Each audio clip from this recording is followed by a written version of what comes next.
Welcome to Guyana News Updates, your go-to source for the latest developments and insightful reports from across Guyana.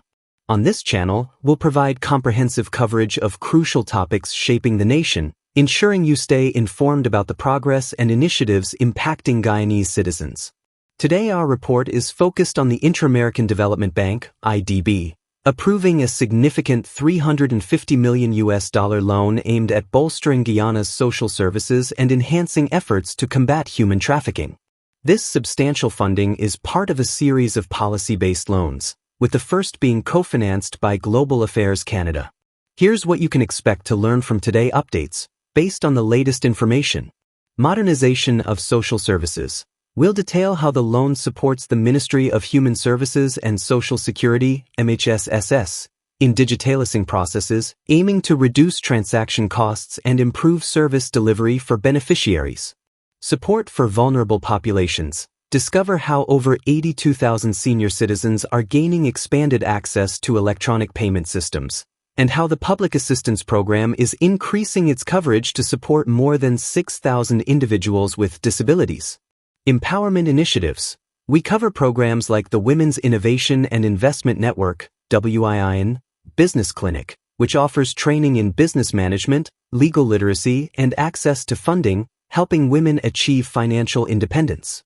Initiated in 2021 by Human Services and Social Security Minister Dr. Vinaya Persad, this program has seen remarkable growth, with over 10,000 applicants in 2022, and has since expanded to include men. Combating human trafficking and domestic violence. Our updates will delve into efforts funded by the loan, such as the Survivors Advocates Program and the Counter-Trafficking in Persons Unit, which provide comprehensive support to survivors of gender-based violence and human trafficking. A national action plan against human trafficking is also being supported to develop a coordinated strategy to combat this crime. You'll learn about increased prosecution efforts, with 77 tip cases filed and 10 suspects arrested in 2023, a significant rise from 28 cases in 2022. Stay updated on these vital developments and more, including news about infrastructure projects like the CJIA's second terminal and the opening of the Caribbean's first business center for persons with disabilities in Guyana. Don't miss out on important news that matters to Guyana. Subscribe to Guyana News Updates now for regular, in-depth reports and insights. You may also want to like this video and hit the notification bell to be alerted to new content. The podcast discussion begins now. Okay, let's unpack this. We're diving deep today into a piece of news that signals a pretty significant financial injection into Guyana, and it seems aimed at tackling some really critical social challenges there. That's right. Our source for this deep dive is an article from the Guyana Times, and it's focusing on a major development involving the Inter-American Development Bank, the IDB. And major is definitely the word. We're talking US $350 million. That's a huge sum. Exactly. And what jumps out straight away from the article is the clear dual purpose of this funding. It's marked for boosting social services and for strengthening efforts to combat human trafficking. Two big areas. Okay. So our mission seems pretty clear then. Let's dig into what this Guyana Times article actually tells us about where this money's going. What specific initiatives is it supposed to supercharge on the ground? All right, let's maybe zoom out for a second, get the big picture of this loan. We know it's the IDB. We know the amount, US $350 million. Mm-hmm.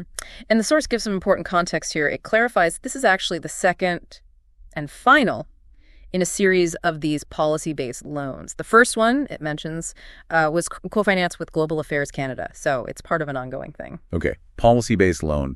That usually means the money's tied to specific reforms or, policy goals the government needs to hit, right? Not just for building stuff. Precisely. Yeah. It suggests the funding is linked to making progress in certain policy areas. And the article gives us the key terms for this specific loan, a 20-year amortization period. Right. That's the repayment time for the main loan amount. Exactly. And a 5.5-year grace period. That means they don't start paying back the principal for over 5 years. That's significant. Gives them crucial breathing room, I suppose, as programs get started. Definitely. It also mentions a 1-year disbursement window, so the money gets paid out over a year, and a SOFR-based interest rate. SOFR-based. Mm-hmm. Okay, so for you listening, that means the interest rate isn't fixed. It floats based on a common benchmark rate. which, has been pretty relevant with all the market ups and downs lately. Interesting detail. How does the IDB itself talk about this loan? What's their view, according to the article? Well, the IDB's perspective, as the article reports it, is that this loan strongly supports Guyana's social development agenda. Their stated goal is helping provide opportunities for all citizens and contributing to building a more resilient society overall. Right. And the article also points out, importantly, that the IDB acknowledges the efforts Guyana is already making on its own in these areas. It's not starting from zero. Okay, that sets the stage. Let's really unpack the first big chunk then. Enhancing social services. The Ministry of Human Services and Social Security, the MHSSSS. They seem pretty central here, based on the source. Oh, absolutely. They're key. The overall objective for the MHSS using this funding is to enhance both the efficiency and the reach of their social safety net. The article really highlights a strong push towards digital transformation, ensuring inclusion, and specifically empowering vulnerable groups. Digital transformation in a government ministry. That always sounds like a massive job. What specifics does the source give on how they plan to do that? Well, it talks about streamlining and, digitalizing the MHSSS processes. The practical aim here is really about cutting down transaction costs, the admin burden, the expense, and just fundamentally improving how services actually get delivered to the people who need them. Faster, easier, hopefully. That's the idea. And I think I saw a number mentioned about using digital payments specifically. Yes, that's a key detail they pulled out. The funding supports expanding access to electronic payment systems, and there's a clear target group mentioned. Over 82,000 senior citizens. Wow, 82,000.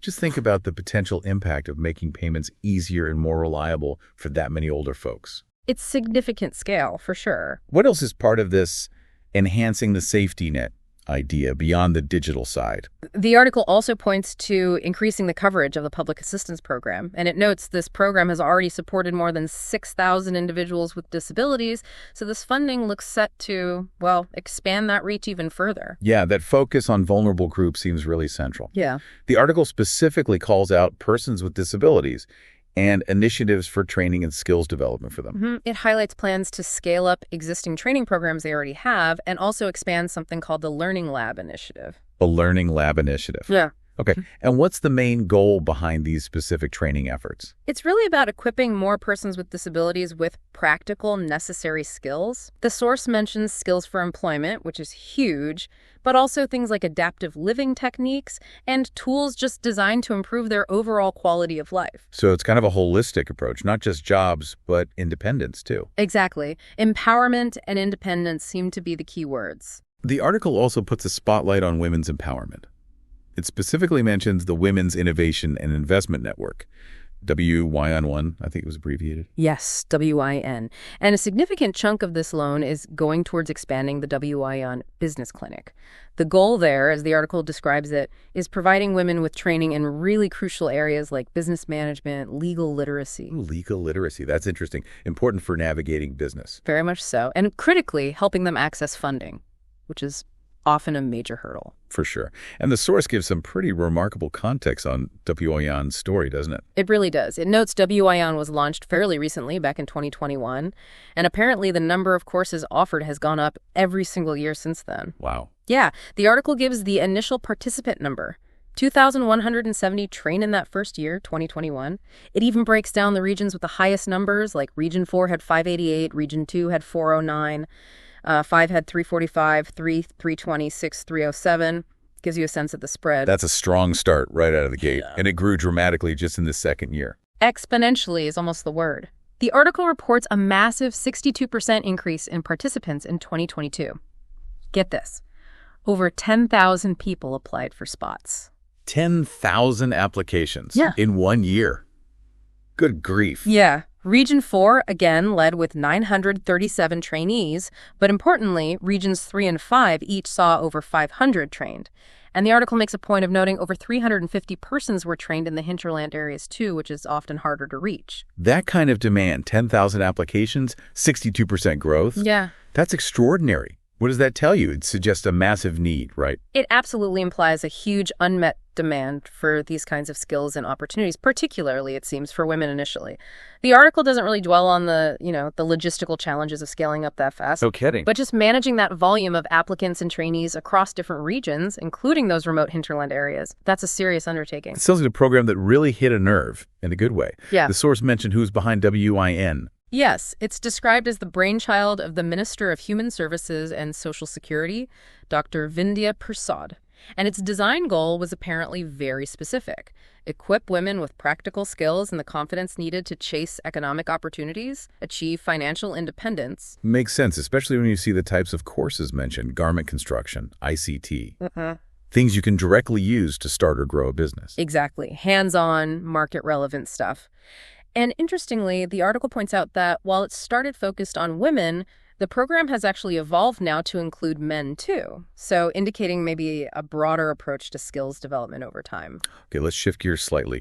Beyond those social services, the other major focus of this IDB loan is tackling domestic violence and human trafficking, or TIP. Right. This funding is explicitly directed towards populations identified as being, well, particularly vulnerable. We're talking about survivors of gender-based violence and victims of human trafficking. They're described as being at the greatest risk of interpersonal violence. And which specific government programs aimed at supporting these groups will get this money, according to the article? It names two specifically: the Survivors Advocates Program and the Counter-Trafficking in Persons Unit. The stated purpose of funding these is to make sure comprehensive support is actually available for survivors. Comprehensive support, okay. And it also mentioned something broader, more strategic. Yes, a key part is supporting the development of a national action plan against human trafficking. This is really crucial because the goal is to create a unified, coordinated strategy that brings all the relevant players together, government agencies, NGOs, etc., in the fight against trafficking nationwide. That coordination piece is always so important, but often so tricky. Absolutely. The article notes that these specific initiatives, the Survivors Advocates, and and to give some context on the human trafficking side of things, the source actually brings in some data from an external report, doesn't it? It does, yeah. It directly references findings from the U.S. Department of State's TIP report, Trafficking in Persons report that came out last year. Okay, and what did that report indicate about Guyana's efforts, as cited in this Guyana Times piece? Well, the article uses the report's findings to highlight that the government of Guyana has reportedly increased its prosecution efforts against trafficking. Increased efforts. Did the report give specific numbers to back that up? Did the article mention any? It did pull out some key figures. According to the numbers cited in the article, the government identified 407 victims in 2023. NGOs identified one more. And this compares to 327 government identifications reported the year before in 2022. So you see a noticeable increase in identifying potential victims. Right, more identifications found. What about actually moving cases forward through the legal system? The report stated that 77 2SU cases were filed in 2023 under the relevant act, the Combating Trafficking of Persons Act of 2023. The article contrasts this with just 28 cases filed in 2022. So that's a pretty significant jump in initiating legal proceedings. Definitely a big increase. And arrests and charges. For 2023, the report noted 10 suspects were arrested and 7 were actually charged. So the article uses these figures to show, increased activity on the prosecution side. It provides the backdrop for why funding that counter-TIP unit and developing a national action plan is seen as a key part of this loan's purpose. Okay, so pulling all these threads together then, based on what the source tells us, how does the IDB ultimately frame the potential impact of this big loan, this U.S. $350 million, on Guyana? Well, they frame it as a strong commitment, really supporting Guyana's overall social development agenda. The key outcomes they seem to be anticipating, according to the article, are creating opportunities for all citizens and contributing significantly to building a more resilient society overall. Right. And it feels like we can clearly see the connection now. How these specific things we've talked about, digitalizing the ministry, expanding WIN, the disability training, strengthening the fight against violence and trafficking through those units, and the national plan, how they all directly feed into those bigger goals, modernizing social services, tackling major social issues.